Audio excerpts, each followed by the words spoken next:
Assalamualaikum warahmatullahi wabarakatuh. Ini adalah tanaman senggungguk. Daun yang memiliki nama Latin, Clerodendron serratum ini, dikenal juga dengan nama yang berbeda di setiap daerah. Di antaranya adalah segunggu, serigunggu, dan pinggir tosek. Daun senggungguk termasuk tanaman liar yang banyak tumbuh di sekitar rumah, pesawahan, dan di tempat-tempat yang lembab, juga suka tumbuh di pinggir-pinggir sungai atau kali. Banyak orang yang tidak mempedulikan tanaman ini.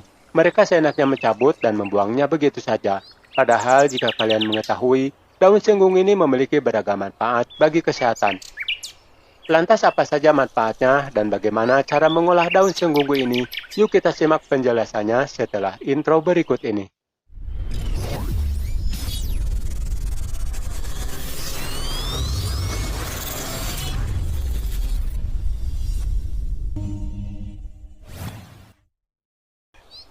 Daun senggungu merupakan tumbuhan yang termasuk dalam salah satu jenis keluarga Verbenaceae.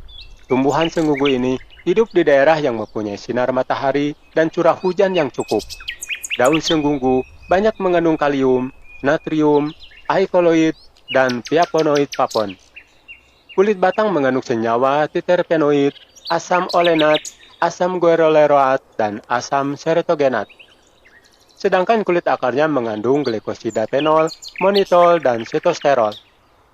Tak heran jika daun senggungu ini banyak dimanfaatkan untuk mengobati berbagai macam masalah kesehatan atau penyakit.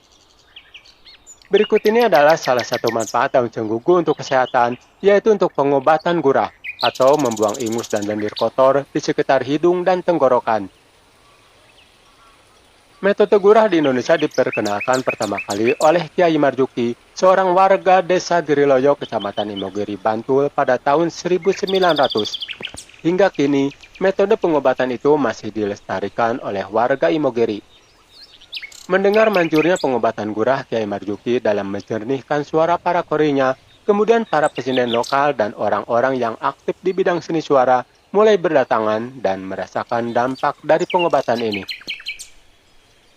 Sejak itulah pengobatan gurah menjadi terkenal di kawasan Jogja. Sementara itu, para murid lulusan pondok pesantren asuhan Kyai Marjuki membawa metode penyembuhan ini ke tempat asal mereka yang tersebar di seluruh Indonesia. Akhirnya gurah mulai dikenal dan dipraktikkan di beberapa wilayah. Begitu pula hingga kini, pengobatan itu masih banyak dijumpai dan banyak diminati, terutama untuk pengobatan yang mempunyai keluhan sekitar masalah pernapasan hidung dan tenggorokan. Kemudian bahan yang dipakai Kyai Marjuki untuk pengobatan gurahnya adalah akar pohon serigunggu basah yang kemudian dikeringkan. Setelah kering, akar itu kemudian dibilas hingga muncul busa. Busa itu kemudian disaring dengan kain bersih hingga cairannya menjadi jernih, kemudian dicampur dengan air masak.